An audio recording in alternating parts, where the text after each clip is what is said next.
यादव समाज के बारे में और उनसे सूद लेने में किराड़ी में कोई तैयार नहीं होता है, क्योंकि हम 65,000 यादव रहने के बावजूद भी हमारी पूछ, मैं मानता हूं कहीं न कहीं कोई कमजोरी है, इसलिए हम लोगों को कोई पार्टी इन्वॉल्व नहीं करती है। और ना किराड़ी में किसी पद पर हमारा कोई यादव समाज का कोई व्यक्ति है।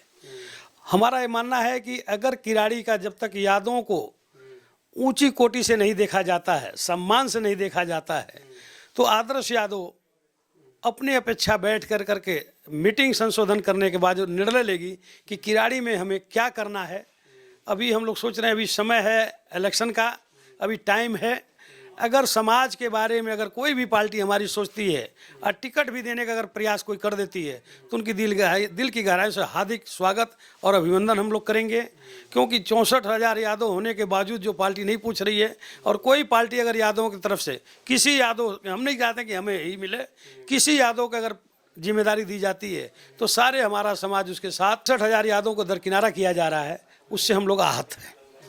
जब तक इसकी कोई रूपरेखा नहीं कोई पार्टी तैयार करती है तो आदर्श यादव आने वाले समय में अगर नहीं कोई पार्टी करेगी तो आदर्श यादव समाज किराड़ी से अपना उम्मीदवार घोषित कर करके चुनाव निर्दलीय लड़ाएगी। अच्छा, निर्दलीय लड़ोगे? बिल्कुल लड़ेंगे। नमस्कार दोस्तों, आप देख रहे हैं सनसनी युवा। मेरा नाम है चंदन कुमार। अभी हम मौजूद है रमेश इनक्लेव और हमारे साथ है प्रधान जी। प्रधान जी से जानते हैं, चुनाव का बिगुल तो बज चुका है और दिल्ली की जनता इस बार किसको देखना चाहते हैं, इसी मुद्दे पर हम चर्चा करेंगे। सर, सबसे पहले तो अपना नाम बताओ सर। मेरा नाम राम सजीला यादव है जी, और मैं वर्तमान में भी रमेश इनक्लेव का प्रधान वेलफेयर एसोसिएशन का हूँ और दिल्ली प्रदेश का मैं उपाध्यक्ष हूँ आदर्श यादव समाज, जो किराड़ी के अंदर 64,777 यादव वास करते हैं किराड़ी में। और आज समस्या इस बात की है, मैं उसका संगठन का मंत्री भी दायित्व मुझे दिया गया है, और किराड़ी में 64,000 यादव रहने के बाद 65,000 मान लीजिए, 64,777 65,000 मान लीजिए, 65,000 यादव रहने के बावजूद भी किराड़ी में यादवों की कोई सूद नहीं ली जाती है। अपमानित जनक से उनको बहुत घृणा की वजह से देखा जाता है। और आज इलेक्शन का समय है, मेरा ये मानना है कि हम आदर्श यादव समाज हम लोगों ने मीटिंग किया कि आज कोई भी पार्टी है आदर्श यादव समाज के बारे में और उनसे सूद लेने में किराड़ी में कोई तैयार नहीं होता है, क्योंकि हम 65,000 यादव रहने के बावजूद भी हमारी पूछ, मैं मानता हूं कहीं न कहीं कोई कमजोरी है, इसलिए हम लोगों को कोई पार्टी इन्वॉल्व नहीं करती है। और ना किराड़ी में किसी पद पर हमारा कोई यादव समाज का कोई व्यक्ति है। हमारा ये मानना है कि अगर किराड़ी का जब तक यादवों को ऊंची कोटि से नहीं देखा जाता है, सम्मान से नहीं देखा जाता है, तो आदर्श यादव अपनी अपेक्षा बैठ कर करके मीटिंग संशोधन करने के बाद जो निर्णय लेगी कि किराड़ी में हमें क्या करना है। अभी हम लोग सोच रहे हैं, अभी समय है इलेक्शन का, अभी टाइम है।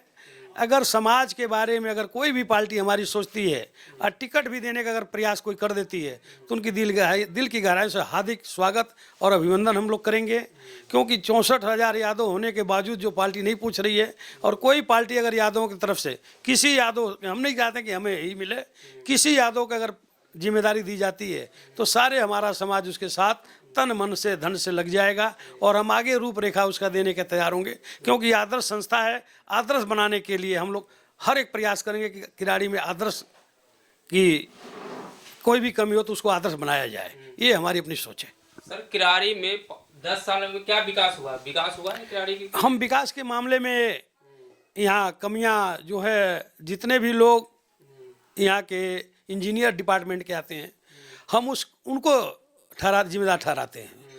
किराड़ी के अंदर कितना भी हाइट उठाने से कोई काम नहीं होता, सोल्यूशन नहीं निकलता है, क्योंकि सोल्यूशन होता है कि उसकी निकासी का, जब तक निकासी नहीं होगा तो उसका सावधान नहीं होगा। यहाँ पानी की निकास है ही नहीं। पानी का निकास कहीं पर भी नहीं दिखता है, आप कहीं भी चले जाइएगा आपको हर जगह गड्ढा मुक्त नहीं मिलेगा, कहीं पर सड़कें टूटी फूटी है बिल्कुल। बहुत सी समस्या है। उस समस्या के बारे में आप लोग ज़्यादा ही जानते हैं, हम उसके बारे में नहीं कुछ कहना चाहूँगा। मगर यह है कि आदर्श यादव समाज हमेशा प्रयास किया है कि कॉलोनी के मामले में, किराड़ी के मामले में जहाँ आदर्श का काम होगा, कोई भी पार्टी अगर आदर्श यादव समाज के बैनर तले आता है तो हम उसका स्वागत करेंगे। आप किस पार्टी से को समर्थन करते हैं? आप अभी हम लोगों का सोच यही है कि अभी हम रणनीति बनाते हैं, क्योंकि हमारी जब तक समाज का कोई उद्धार नहीं करेगा, समाज की तरफ मूवमेंट नहीं करेगा, तो समाज अब किसी का भी झंडा बैनर ढोने का काम छोड़ दिया है। हमारा ये मानना है, और क्योंकि संगठन मंत्री होने के बाद और दिल्ली प्रदेश का उपाध्यक्ष होने के नाते और कॉलोनी का प्रधान होने के नाते तीनों जिम्मेदारी हमारे साथ है। हम लोगों की सोच यही है कि जो समाज का बारे में सोच सकता है कि यहाँ 65,000 यादव रहते हैं और 65,000 यादवों को दरकिनारा किया जा रहा है, उससे हम लोग आहत हैं। जब तक इसकी कोई रूपरेखा नहीं कोई पार्टी तैयार करती है, तो आदर्श यादव आने वाले समय में अगर नहीं कोई पार्टी करेगी तो आदर्श यादव समाज किराड़ी से अपना उम्मीदवार घोषित कर करके चुनाव निर्दलीय लड़ाएगी। अच्छा, निर्दलीय लड़ोगे? बिल्कुल लड़ेंगे। अच्छा, उसमें कोई क्या मुद्दा रहेगा सर आपका? कॉलोनी का विकास का, हाँ। आदर्श बनाने का, किराड़ी का। अभी यहाँ से अनिल झा को टिकट मिला है, क्या लगता है कि जनता को प्यार मिलेगा? हम किसी के बारे में कुछ नहीं कर सकते हैं, हम अपने समाज के बारे में कर सकते हैं। जो हमारे समाज के साथ अन्याय हो रहा है किराड़ी के अंदर, बहुत से ऐसे अन्याय हुआ है कि सांसद महोदय जी भी खुल कर करके हमारा समाज का विरोध किए हैं किराड़ी में। एक छठ घाट का लेकर कर करके हमारे संस्था का अध्यक्ष था, उसको बहुत प्रताड़ित किया गया आपकी।